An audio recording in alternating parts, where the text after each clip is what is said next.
Se você tem alguma dúvida com relação às combinações de ações para o estado limite de serviço, essa aula foi feita para você. Então, na aula de hoje nós vamos ver as combinações de ações para esse estado limite e vamos dar enfoque então às vigas metálicas. Vamos dar início. Bom, como introdução nós já vimos até aqui que além do dimensionamento das estruturas no estado limite último, ou seja, para o curso aqui de estruturas de aço que nós vimos, foram feitas as considerações para os esforços de flexão aqui, momento e cortante, ali são os dimensionamentos nos estados limites últimos, certo? De ruína.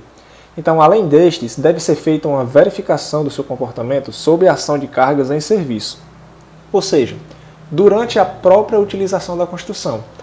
O dimensionamento no estado limite último ele é feito a uma condição de ruína, ou seja, até o ponto onde a estrutura pode aguentar sem colapsar, de uma forma parcial ou total. Já os estados limites de serviço são utilizados dentro do próprio período de utilização da construção. Bom, é aí que entra essa verificação com esses estados limites de serviço, que analisam a capacidade da estrutura de desempenhar de forma satisfatória todas as funções para a qual ela foi destinada.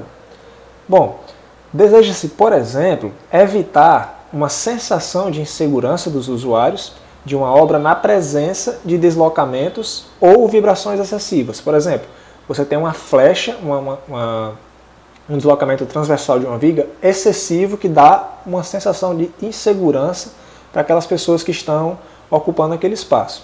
Assim como as vibrações excessivas podem conferir essa sensação de perigo, né, de achar que aquela estrutura não está segura o suficiente para abrigar os usuários. E em alguns casos também, a verificação de um estado limite de serviço ela pode ainda evitar prejuízos a componentes não estruturais, como por exemplo, alvenarias e esquadrias. Como assim? Eu tenho uma viga sofrendo um deslocamento transversal acentuado, uma flecha muito grande, e acima dessa viga ela está suportando uma alvenaria de tijolo. Essa alvenaria de tijolo vai começar a ser solicitada por uma carga a qual ela não foi projetada, essa não foi a finalidade dela. Então, essa carga que não estava prevista em projeto vai começar a ocasionar fissuras na minha alvenaria e é daí que surgem então os prejuízos devido a uma não verificação do estado limite de serviço. Bom, quais são então os estados limites de serviço que nós temos? Os dois principais seriam a deformação excessiva e a vibração excessiva. Sendo que a deformação excessiva nós vamos ver nesta aula de hoje e comumente essa deformação excessiva ela é conhecida como as flechas. Mais comumente ainda as flechas em vigas que também podem ocorrer aí em lajes e em outros tipos de elementos também. E qual é então o critério para a verificação dessas flechas, desse estado limite de serviço de deformação excessiva? Bom, segundo a nossa norma, existe uma flecha máxima nessas estruturas e essa flecha máxima, medida no ponto onde houver o maior deslocamento transversal possível, deve respeitar a um valor limite constante na norma 8800 para estruturas metálicas. E quais são esses limites? Bom, depende do elemento. Você pode ter uma travessa de fechamento ou tapamento, você pode também ter uma testa de cobertura, uma viga de cobertura, uma viga de piso, enfim. Para o caso, por exemplo, de uma viga de piso, em geral, no caso mais comum, você vai ter um deslocamento máximo permitido de L sobre 350. E aí você tem o seguinte, você pode ter duas opções. Se na hora da verificação do nosso estado limite de serviço, ela não atender esse limite máximo, você pode redimensionar o seu elemento, ou você pode aplicar uma contraflecha, que é uma medida que pode ser tomada para contornar flechas excessivas.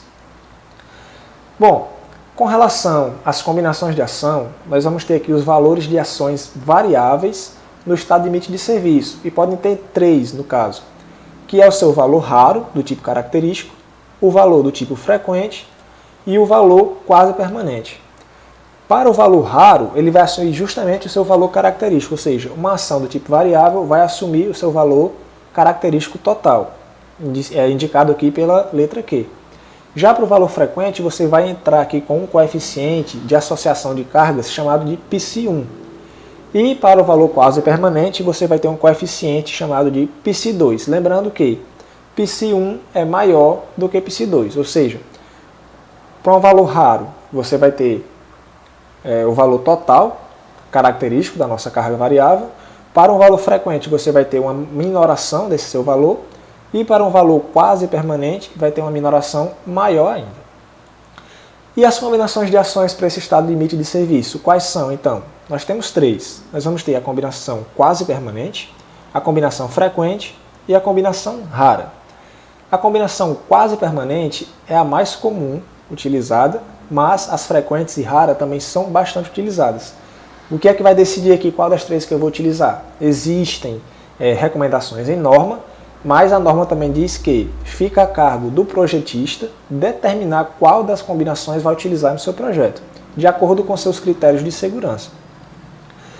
Bom, então, uma combinação do tipo quase permanente, a carga de serviço ela vai ser dada por o somatório dos valores das cargas permanentes, indicados aqui pelo nosso índice G, mais soma-se o valor da nossa carga variável do tipo principal multiplicado pelo coeficiente Psi2, e se houver mais de uma carga do tipo variável, elas vão ser ditas do tipo secundária e a elas também vão ser aplicados o coeficiente Psi2.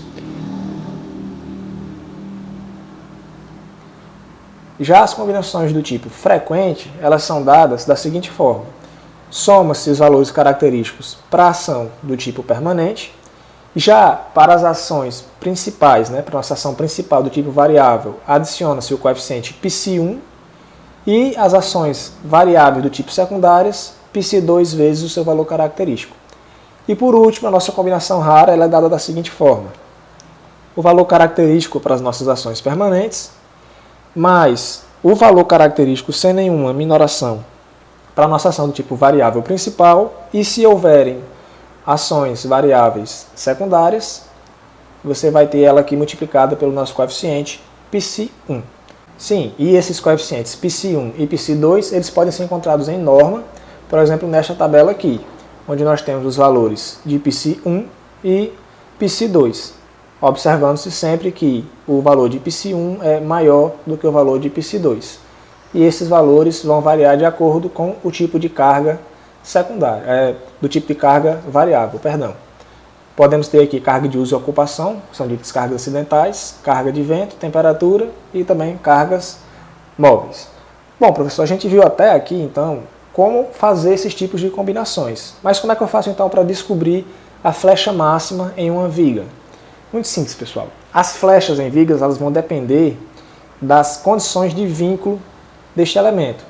Para uma viga do tipo biapoiada, por exemplo, com um comprimento L destravado, sujeita a uma carga distribuída P em kN por metro, por exemplo, nós vamos ter aqui a sua flecha máxima dada por 5 sobre 384 vezes PL a quarta sobre EI, sendo o E o nosso módulo de elasticidade e o I sendo o nosso momento de inércia em torno do eixo de maior rigidez aqui, que no caso seria o nosso eixo X, tudo bem?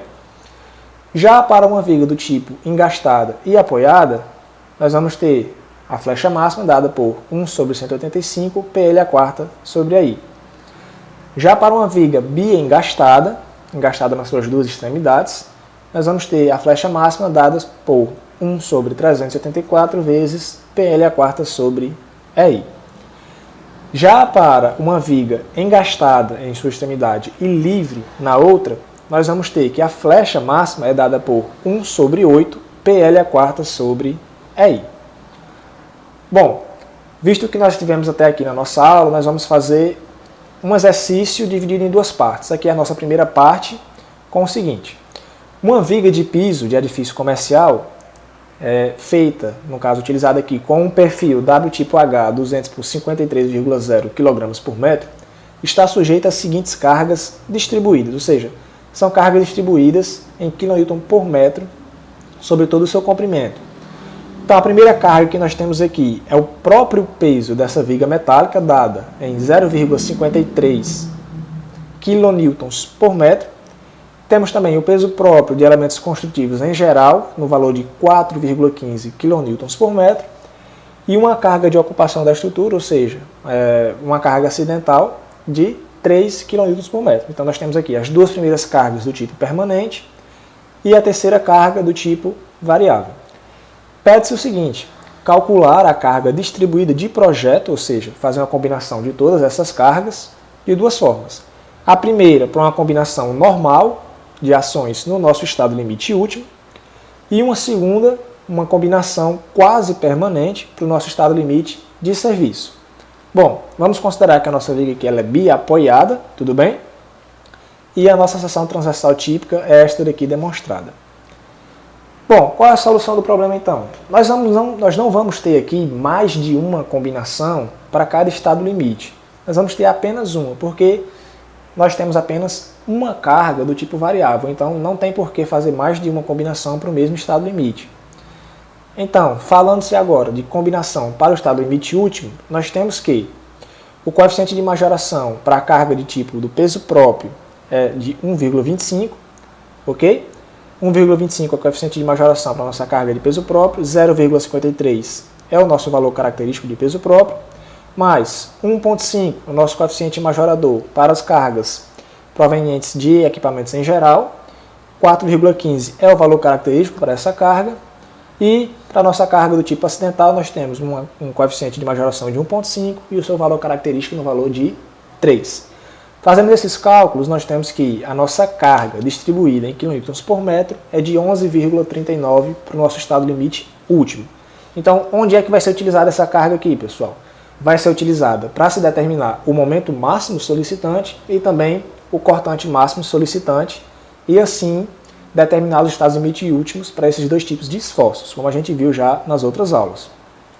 Tratando-se agora para uma combinação para o estado limite de serviço, que essa daqui nós vamos utilizar para as flechas, nós temos o seguinte: 0,53, que é a nossa carga de peso próprio, não vai ser majorada, ela é tomada aqui apenas com seu valor característico, mais 4,15, ou seja, apenas o valor característico também das cargas provenientes de equipamentos em geral, mais a nossa carga variável aqui do tipo acidental vai ser dada por o seu coeficiente de associação no valor de 0,4, ou seja, Psi2 0,4 vezes o seu valor característico de 3 kN por metro. Fazendo essa conta aqui, nós temos um valor de 5,88 kN por metro distribuídos na nossa viga para a nossa carga no estado limite de serviço. Então vejam, pessoal, quando você vai fazer o cálculo para o momento e cortante no estado limite último, você vai utilizar essa carga no valor de 11,39 kN por metro. Já quando você vai fazer a análise do estado limite de serviço de deformação excessiva para calcular a flecha máxima, a carga a ser considerada já é outra, é 5,88 kN por metro. Vejam aqui, sempre no estado limite último você vai ter um valor superior à carga considerada no estado limite de serviço. Tudo bem? Então vamos dar continuidade aqui.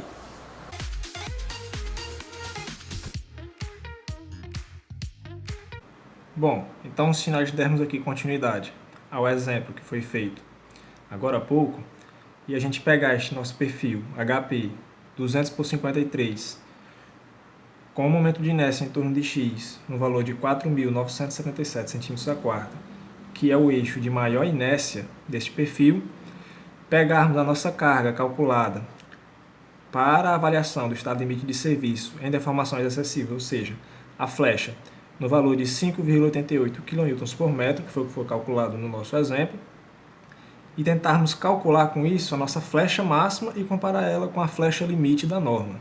Então, para uma viga biapoiada, como é o nosso caso, a flecha máxima ela será dada por esta equação, 5 sobre 384, PL a quarta sobre AI, onde o nosso P será justamente a carga de serviço calculada no exemplo anterior, e o L nós vamos considerar que vai ser um comprimento de 500 centímetros.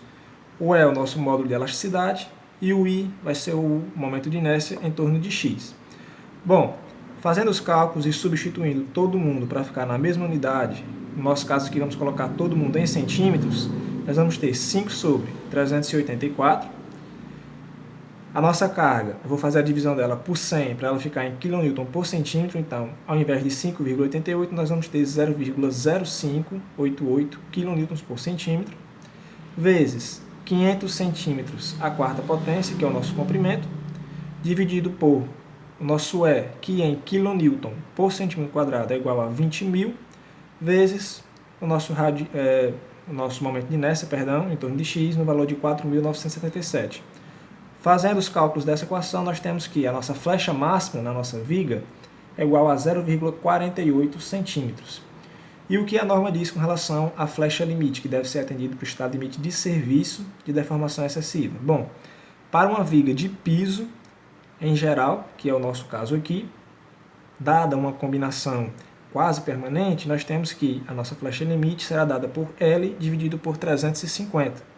Fazendo essa divisão de 500, que é o nosso comprimento, por 350, nós temos uma flecha limite no valor de 1,43 centímetros. Bom, como a flecha limite é 1,43 centímetros e a flecha máxima é igual a 0,48 centímetros, nós temos que o estado limite de serviço para deformações excessivas foi atendido, foi respeitado.